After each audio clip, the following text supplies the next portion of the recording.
Hello my friends, welcome to channel Saloni Verma study point. मैं सलोनी वर्मा आप सभी का स्वागत करती हूँ सलोनी वर्मा स्टडी पॉइंट पे। दोस्तों, आशा करती हूँ आप सभी स्वस्थ होंगे। आप सभी की भारी मांग पे वीडियो को कंटिन्यू किया जा रहा है। चलिए स्टार्ट करते हैं। यहाँ पे फर्स्ट सेमेस्टर के बच्चों की वीडियो है, constitutional value and fundamental duty. आपकी बुक का नाम है। हमने first part second part upload कर दिया है। जिन्होंने नहीं देखा जाके पहले देखिए प्लेलिस्ट के अंदर। अब समझना स्टार्ट करते हैं प्रश्न नंबर 3 को, यानी क्वेश्चन नंबर 3। भारत किस प्रकार की स्वतंत्रता की गारंटी देता है? आपको पहली बात तो ये समझ आ गया होगा, हम यहाँ पे स्वतंत्रता के बारे में समझने वाले हैं, फ्रीडम के बारे में समझने वाले हैं कि ये होता क्या है, ये किस प्रकार का अधिकार प्रदान किया गया है।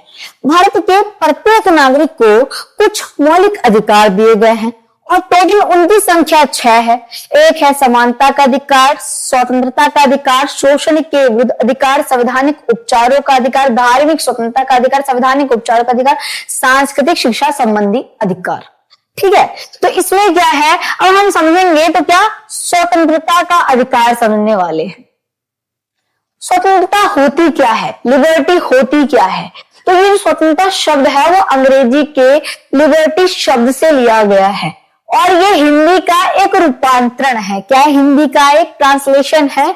इसमें क्या है, बंधनों का अभाव होना। अब आपके मन में क्या आया, यानी एकदम फ्री हो जाना।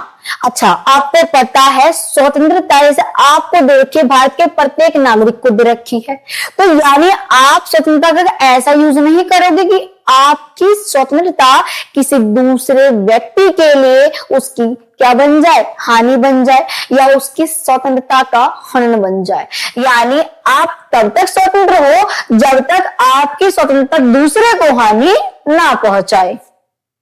अब क्या है, भारतीय संविधान के अनुच्छेद 19 से 22 के बीच में नागरिकों को स्वतंत्रता के अधिकार को प्रदान किया गया है। यानी 19 से 22 में आपको ये अधिकार दे रखा है स्वतंत्रता का।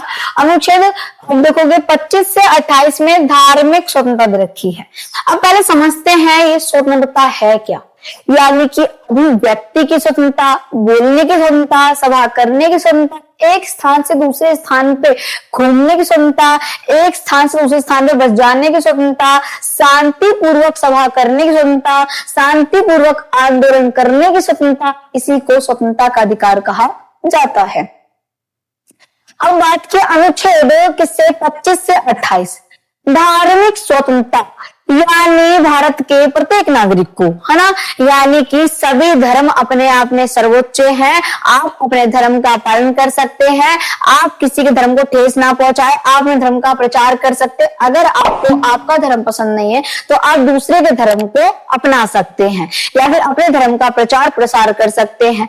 ठीक है, तो ये क्या है, आपका धार्मिक स्वतंत्रता के अंतर्गत आता है। अगर बात की जाए स्वतंत्रता के विचारक, स्वतंत्रता के फिलोसोफर क्या कहते हैं, उनकी क्या राय है, उनके क्या व्यूज है, वो भी समझ लेते हैं दोस्तों। अब स्वतंत्रता को बाहरी बाधाओं की क्या अनुपस्थिति के रूप में परिभाषित, यानी आप पे कोई बाधा नहीं होगी, आपके ऊपर किसी प्रकार का प्रतिबंध लगाया जाएगा, परंतु तब तक ही नहीं लगाया जाएगा जब तक आप अपनी स्वतंत्रता के हद तक रहें। जब दूसरे की स्वतंत्रता को हानि पहुंचाएंगे तो फिर वो आपके लिए और दूसरे के लिए खतरनाक हो सकती है।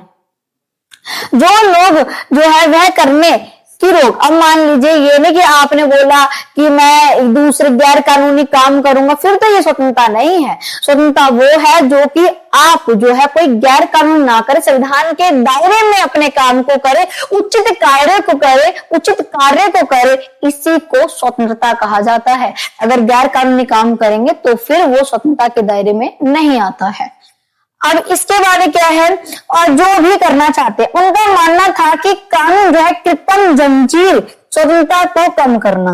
यानी हॉब्स कहते हैं, ये हॉब्स हैं विचारक, ये कह रहे हैं ना कि कहीं ना कहीं ये जो कानून है, ये जो सरकार है, वो स्वतंत्रता में हानि ना पहुंचाए, लोगों को पूरी फ्रीडम दे दे, लोगों को किसी प्रकार की दिक्कत ना हो।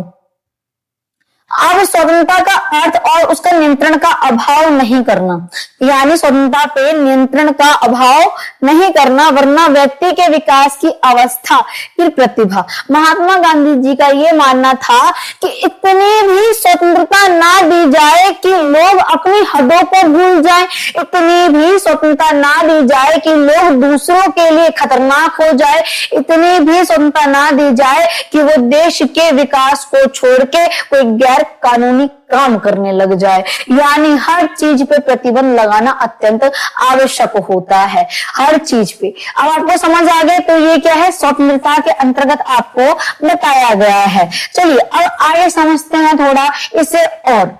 अभी ये क्या मैंने आपको बताया कि आपको कई सारे अधिकार दे रखे हैं, तो स्वतंत्रता भी किस प्रकार की है आपकी, स्वतंत्रता भी कई प्रकार की है। स्वतंत्रता यानी जिसमें आप अपनी राय को अपने विचारों को व्यक्त कर सके, अभिव्यक्त कर सके, इसी को स्वतंत्रता कहा जाता है। चलिए आगे समझते हैं। अपराध और देखो दोष सिद्ध के विषय में संरक्षण अनुच्छेद, यानी अगर कोई व्यक्ति अपराधी है या फिर अभी जो है अपराधी माना जा रहा है, उसके लिए क्या क्या संरक्षण है, उसके लिए क्या क्या बचाव है, ये भी जानेंगे। इसके अंतर्गत किसी व्यक्ति को तब तक अपराधी नहीं माना जा सकता उसमें अपराध के समय लागू किसी कानून का उल्लंघन ना किया हो। मान लीजिए किसी व्यक्ति को तब तक अपराधी नहीं मानेंगे जब तक उसने कोई उल्लंघन ना किया हो, यानी जो भी उसे मार्गदर्शन बताया गया हो उसका उल्लंघन नहीं करेगा तब तक उसे अपराधी नहीं माना जाएगा। और एक व्यक्ति को एक अपराध के लिए एक ही बार सजा दी जा सकती है, बार बार दंडित नहीं किया जाएगा, अनुच्छेद 20 के अंतर्गत कहा गया है। आगे समझिए। और किसी भी व्यक्ति को यानी उससे टॉर्चर नहीं किया जाएगा, उससे जबरन उसके खिलाफ गवाही दिलाना अपराध है, यानी जबरन उससे गवाही नहीं दिलाई जाएगी। अनुच्छेद 20 के अंतर्गत ये कहा गया है। अनुच्छेद 21 के अंतर्गत कहा गया है कि व्यक्तिगत स्वतंत्रता, इसमें क्या होता है कि 6 से 14 साल के जो बच्चे होते हैं उन्हें जो है भारत सरकार के द्वारा जो है निःशुल्क शिक्षा प्रदान की जाती है। इसके बाद क्या है, अनुच्छेद 22 बंदीकरण। इसमें क्या होता है कि किसी भी व्यक्ति को लंबे समय तक बिना उसका अपराध बताए जो है जेल में नहीं रखा जा सकता है, और इसके साथ में आप उसे जेल में नहीं रख सकते और उसे उसके वकील से सलाह लेने के लिए आप नहीं रोक सकते हो। आप अपने वकील से सलाह ले सकते हो, विचार विमर्श कर सकते हो, और आपको टॉर्चर नहीं किया जाएगा कि आप अपने अगेंस्ट ही क्या करो, अपने बारे में बताओ। इसके साथ में वकील से सलाह के साथ साथ आपको बता रखा है कि उसे 24 घंटे के अंदर न्यायाधीश के सामने प्रस्तुत करना पड़ेगा। जब तक न्यायाधीश के सामने प्रस्तुत नहीं किया जाएगा ऐसे किसी व्यक्ति को रखा नहीं जा सकता है जेल के अंदर। इसके बाद क्या है, अनुच्छेद आप देखोगे 25 से 28 में धार्मिक स्वतंत्रता का वर्णन किया गया है कि आप अपने धर्म का प्रचार प्रसार कर सकते हो, उसे बढ़ावा दे सकते हो, और आप अपने धर्म को अगर आपको लगता है कि आपका धर्म अच्छा नहीं है तो आप दूसरे धर्म को अपना सकते हो, नहीं तो अपने धर्म को आप आगे बढ़ा सकते हो। ये सब इसके अंतर्गत आपको बताया गया है। चलिए दोस्तों दूसरे क्वेश्चन को भी समझ लेते हैं। इसमें क्या, लोकतंत्र का संक्षेप में वर्णन कीजिए। अब लोकतंत्र होता क्या है, डेमोक्रेसी होता क्या है, इसको बताना है आपको। तो आपको पता है लोकतंत्र, लोकतंत्र का मतलब क्या है, लोगों के द्वारा बनाया गया तंत्र, लोगों के द्वारा लोगों के लिए बनाया गया तंत्र लोकतंत्र कहलाता है।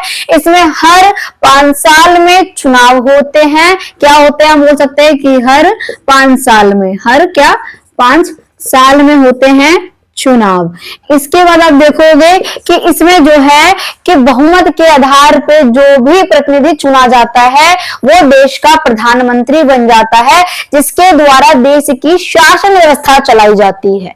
इसके साथ में ये जो बनता है प्रधानमंत्री यानी प्रतिनिधि जो खड़ा हुआ वो लोकप्रिय होता है, जो कि विधानसभा में पास होके बहुमत से पास होके प्रधानमंत्री बनता है। अब लोकसभा इसका मतलब क्या है कि लोग जो है लोगों के लिए क्या है, ये लोगों के लिए सभा बोल सकते हैं, लोगों के लिए बनाया गया तंत्र या लोगों के लिए यानी लोगों के विकास के लिए। तो लोकसभा में क्या होता है, लोगों के विकास के लिए, लोगों की भलाई के लिए कार्य किया जाता है। और अगर व्यक्ति को, अगर भारतीय नागरिकों को और उन्हें ऐसा लगता है कि वो है हो सकता है प्रधानमंत्री सही तरीके से काम नहीं कर रहे हैं, तो अगले 5 साल में सरकार को बदल भी सकते हैं। तो ये होता है लोकसभा, यानी कि इसी को बोलते हैं लोकतंत्र, जिसमें लोगों को ज्यादा महत्व देना, लोगों को ज्यादा पावर देना कि वो अपने पसंदीदा व्यक्ति को, प्रतिनिधि को चुने और उसके बाद उनके द्वारा उनका कार्य अच्छा लगे तो फिर वो क्या है, शासन व्यवस्था को चलाए। अगर ऐसा लगता है कि वो निरंकुश निरंकुश तरीके से शासन चला रहे हैं तो उन्हें बदला भी जा सकता है। तो ये होता है लोकतंत्र। दोस्तों, आशा करती हूँ वीडियो अच्छी लगी होगी। वीडियो को प्लीज लाइक कीजिए, चैनल को सब्सक्राइब कीजिए अगर चैनल पर पहली बार आए हैं तो। ऐसी इंफॉर्मेटिव वीडियो आपको मिलती रहेगी और प्लीज वीडियो को सब्सक्राइब कीजिएगा। जय हिंद, जय भारत।